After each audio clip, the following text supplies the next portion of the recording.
Assalamualaikum warahmatullahi wabarakatuh. Perkenalkan, nama saya Yanina Mentri, MPM 1816021065, kelas reguler A. Video ini saya buat untuk memenuhi tugas ujian akhir semester mata kuliah Ekonomi, Politik, dan Pembangunan yang diampu oleh Bapak Budi Kurniawan selaku dosen.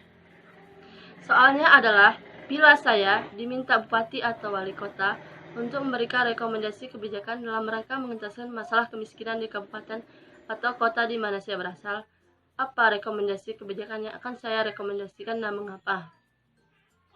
Baiklah, pertama-tama saya di sini akan menjelaskan tentang definisi kemiskinan dan faktor penyebab dari kemiskinan itu sendiri.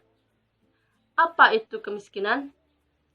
Kemiskinan adalah keadaan saat ketidakmampuan untuk memenuhi kebutuhan dasar seperti makanan, pakaian, tempat berlindung, pendidikan, dan kesehatan. Kemiskinan dapat disebabkan oleh kelangkaan alat pemenuhan kebutuhan dasar ataupun sulitnya akses terhadap pendidikan dan pekerjaan. Kemiskinan bisa dikelompokkan dalam dua kategori, yaitu kemiskinan absolut dan kemiskinan relatif. Kemiskinan merupakan problematika kemanusiaan yang telah mendunia, dan hingga kini masih menjadi isu sentral di belahan bumi manapun. Selain itu, kemiskinan adalah penyakit sosial ekonomi yang tidak hanya dialami oleh negara-negara berkembang, melainkan juga negara maju, seperti Inggris. Kemiskinan menjadi masalah bersama yang harus ditanggulangi secara serius.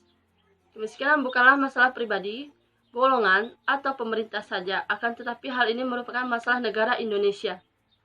Berdasarkan data angka kemiskinan Badan Pusat Statistik atau yang sering disebut BPS, jumlah kemiskinan di Indonesia per September 2019 sebanyak 24,79 juta jiwa atau 9,22%. Prestasi angka kemiskinan di bawah satu digit ini dicapai sejak 2018. Oke, saya akan lanjut. Penyebab dari kemiskinan itu sendiri adalah, yang pertama, tingkat pendidikan yang rendah mengakibatkan seseorang cenderung kurang memiliki keterampilan, wawasan, dan pengetahuan yang memadai untuk kehidupannya. Sedangkan untuk dunia kerja maupun dunia usaha, pendidikan adalah modal untuk bersaing dalam mendapatkan kesejahteraan nantinya. Oleh karena itu, terjadi banyak pengangguran dan penyebab kemiskinan disebabkan oleh tingkat pendidikan yang rendah ini. Kedua, terbatasnya lapangan pekerjaan. Dengan terbatasnya lapangan pekerjaan, masyarakat tidak dapat memenuhi kebutuhannya, karena dengan bergejala seseorang mendapatkan upah yang nantinya digunakan untuk memenuhi kebutuhan pokoknya tersebut. Keterbatasan lapangan pekerjaan akan membawa konsekuensi penyebab kemiskinan pada masyarakat. Penyebab kemiskinan yang ketiga adalah malas bekerja. Hal ini yang paling sering menyakiti seseorang yang tidak ingin maju dan beranggapan bahwa kemiskinan itu adalah takdir. Hal-hal tersebut membuat seseorang tidak bergairah dan bersikap acuh tak acuh untuk bekerja, dan mengantarkan mereka kepada kemiskinan dan membuat kesejahteraan menghilang. Keempat, angka kelahiran tinggi. Banyaknya angka kelahiran yang membuat masyarakat miskin semakin banyak dan semakin sulit pula untuk memenuhi kebutuhan.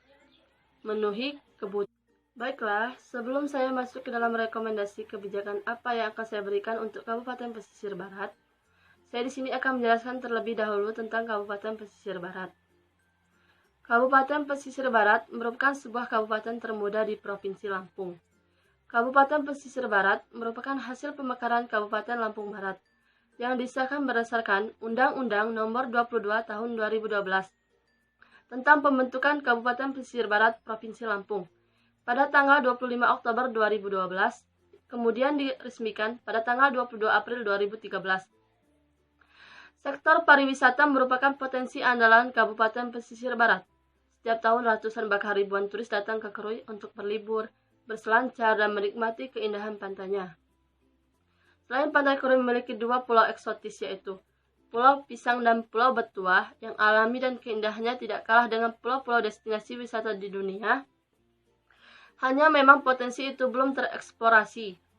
Akses perhubungan dari dan menuju Krui bisa dilakukan melalui darat, laut, dan udara.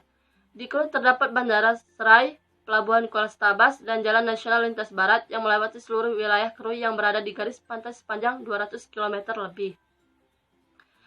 Potensi hasil bumi dan hutan juga bagus dan memiliki nilai jual tinggi, seperti damar mata kucing yang merupakan getah damar kualitas terbaik di dunia dan telah diakui internasional yang berasal dari Krui. Belum lagi hasil bumi lainnya seperti cengkih, kopi, lada, kakao. Krui juga merupakan wilayah pertanian khususnya di Kecamatan Pesisir Selatan yang memiliki ribuan hektar sawah dengan sistem pengairan irigasi. Untuk angka kemiskinan di Kabupaten Pesisir Barat sendiri, setiap tahun terus mengalami perubahan dalam 4 tahun terakhir, yaitu tahun 2015 sampai dengan 2018. Berdasarkan data dari Bapeda, di mana angka kemiskinan di Pesisir Barat cenderung menurun.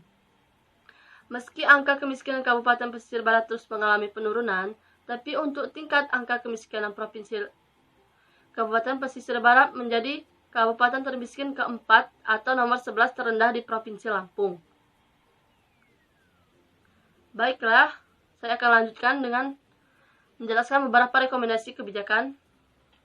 Di Krui sendiri terdapat Bandara Serai, Pelabuhan Kuala Stabas, dan Jalan Nasional Lintas Barat yang melewati seluruh wilayah Krui yang berada di garis pantai sepanjang 200 km lebih. Potensi hasil bumi dan hutan juga bagus dan memiliki nilai jual tinggi, seperti damar mata kucing yang merupakan getah damar kualitas terbaik di dunia, yang telah diakui oleh internasional berasal dari Krui. Belum lagi hasil bumi lainnya seperti cengkih, kopi, lada, kakao. Krui juga merupakan wilayah pertanian, khususnya di Kecamatan Pesisir Selatan, yang memiliki ribuan hektar sawah dengan sistem pengairan irigasi. Untuk angka kemiskinan di Kabupaten Pesisir Barat, setiap tahun terus mengalami perubahan. Dalam 4 tahun terakhir, yaitu tahun 2015 sampai dengan 2018, berdasarkan data dari Bapeda, di mana angka kemiskinan di Pesisir Barat cenderung menurun. Meski angka kemiskinan Kabupaten Pesisir Barat terus mengalami penurunan, tapi untuk tingkatan angka kemiskinan provinsi, Kabupaten Pesisir Barat menjadi kabupaten termiskin, keempat atau nomor 11 terendah di Provinsi Lampung. Baiklah, saya akan menjelaskan beberapa rekomendasi kebijakan dalam rangka menuntaskan masalah kemiskinan Kabupaten Pesisir Barat. Yang pertama adalah pembangunan pariwisata, di mana Pesisir Barat sendiri dikenal dengan sektor pariwisata. Pembangunan pariwisata dapat meningkatkan perekonomian suatu negeri dan dunia. Sektor ini memberikan peluang bergeraknya berbagai kegiatan ekonomi masyarakat. Para turis yang berkunjung pada suatu negara membawa devisa ke negara tersebut. Dengan devisa, maka negara akan memperoleh dana pembangunan untuk meningkatkan perekonomian dan memberantas kemiskinan. Salah satu mengentaskan kemiskinan rakyat adalah melibatkan rakyat miskin dan berbagai kegiatan integratif dengan bisnis pariwisata. Momentum otonomi daerah memberi harapan baru sekaligus tantangan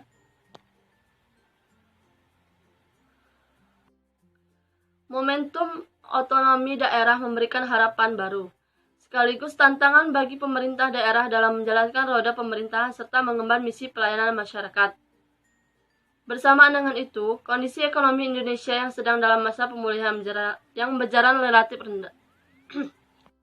Bersamaan dengan itu, kondisi ekonomi Indonesia yang sedang dalam masa pemulihan yang berjalan relatif lambat karena pertumbuhan investasi masih negatif, ekspor juga masih lemah, maka pertumbuhan ekonomi praktis hanya bergantung pada konsumsi masyarakat dan pengeluaran pemerintah.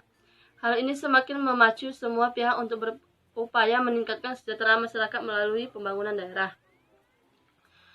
Berbagai upaya penggalian maupun pengembangan potensi daerah dituntut untuk meningkatkan sumber penerimaan daerah. Salah satu potensi yang dapat digali dan dikembangkan sebagai sumber pendapatan tersebut yakni kekayaan sumber daya alam dan budaya yang dieksploitasi sebagai objek dan daya tarik wisata. Alasan utama pengembangan pariwisata pada suatu daerah sangat erat kaitannya dengan pembangunan perekonomian daerah tersebut dalam hal keuntungan dan manfaat yang bisa diperoleh masyarakat daerah setempat. Dengan dikembangkannya pariwisata di suatu daerah, diharapkan jumlah kunjungan wisatawan akan meningkat, yang selanjutnya akan menimbulkan permintaan baru terhadap hasil-hasil pertanian, peternakan, perkebunan, kerajinan maupun industri rumah tangga, sebagai akibat dari pengeluaran uang yang dibelanjakan di daerah tujuan wisata tersebut. Dengan demikian, upaya pengembangan pariwisata itu tidak berdiri sendiri, akan tetapi berkaitan erat dengan sektor ekonomi, sosial, dan budaya. Dampak positif yang langsung diperoleh pemerintah daerah atas pengembangan pariwisata tersebut yakni berupa pajak daerah maupun retribusi daerah. Sektor pariwisata memberikan kontribusi kepada daerah melalui pajak daerah, retribusi daerah, serta pendapatan lain-lain yang sah berupa pemberian hak atas tanah pemerintah. Dari pajak daerah sendiri, sektor pariwisata memberikan kontribusi berupa pajak hotel, pajak restoran, pajak hiburan, serta pajak reklame. Sedangkan dari retribusi daerah, sektor pariwisata telah memberikan kontribusi berupa pajak tempat rekreasi. Pemanfaatan potensi sumber daya alam seringkali tidak dilakukan secara optimal dan cenderung eksploitatif. Kecenderungan ini perlu segera dibenahi, salah satunya melalui pengembangan industri pariwisata dengan menata kembali berbagai potensi dan kekayaan alam dan hayati berbasis pada pengembangan kawasan secara terpadu. Potensi wisata alam, baik alami maupun buatan, belum dikembangkan secara baik dan menjadi andalan. Potensi alam yang belum tergarap secara optimal. Pengembangan kawasan wisata alam dan agro mampu memberikan kontribusi dan pendapatan asli daerah, membuka peluang usaha dan kesempatan kerja, serta sekaligus berfungsi menjaga dan melestarikan kekayaan alam dan hayati. Pengembangan kawasan wisata budaya adalah merupakan salah satu bentuk konkret dari pelestarian budaya dan manfaat bagi pengembangan pariwisataan, baik yang memiliki nilai-nilai pelestarian aset budaya, pengelolaan kebudayaan, dan kepariwisataan pada suatu kawasan adalah dalam upaya sinergiskan berbagai kepentingan sebagaimana makna dari suatu kawasan merupakan keterpaduan pengelolaan yang memiliki nilai promosi yaitu one stop service. Intinya pada suatu tempat dapat diberikan pelayanan dari berbagai jasa usaha pariwisata dan dapat menikmati berbagai sajian kesenian dan kawasan wisata budaya. Menjaminkan pengelolaan wisata budaya secara terpadu untuk tercapainya optimalisasi aset kepariwisataan dan kebudayaan sebagaimana langkah pemberdayaan masyarakat. Kebijakan yang kedua masih berkaitan dengan sektor pariwisata, yaitu kebijakan pariwisata berbasis masyarakat. Sebagaimana sebuah pendekatan pemberdayaan yang melibatkan dan meletakkan masyarakat sebagai pelaku penting dalam konteks paradigma baru pembangunan, yakni pembangunan berkelanjutan Sustainable Development Paradigma atau yang sering disebut dengan SDGs. Pariwisata berbasis masyarakat merupakan peluang untuk menggerakkan segenap potensi dan dinamika masyarakat, guna mengimbangi peran pelaku usaha pariwisata skala besar.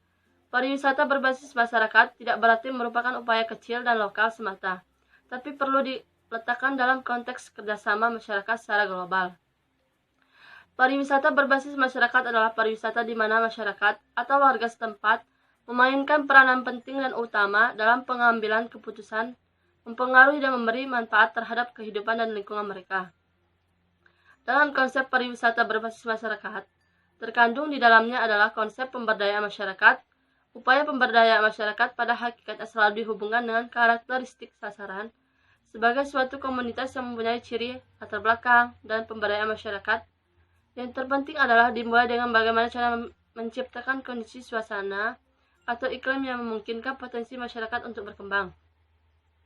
Dalam mencapai tujuan pemberdayaan, berbagai upaya dapat dilakukan melalui berbagai macam strategi. Dan kebijakan terakhir yang saya rekomendasikan adalah kebijakan berbasis partisipasi masyarakat dengan menekankan bentuk pemberdayaan yang mengakomodasikan kearifan lokal. Kebijakan kemiskinan hendaknya tidak diseragamkan melainkan memperhatikan ciri khas masing-masing kelompok masyarakat miskin. Dengan demikian program bantuan maupun bentuk pemberdayaan yang diberikan bisa lebih tepat sasaran. Baiklah, itulah 4 rekomendasi kebijakan. Baiklah, cukup sekian video dari saya. Saya akhiri. Wassalamualaikum warahmatullahi wabarakatuh.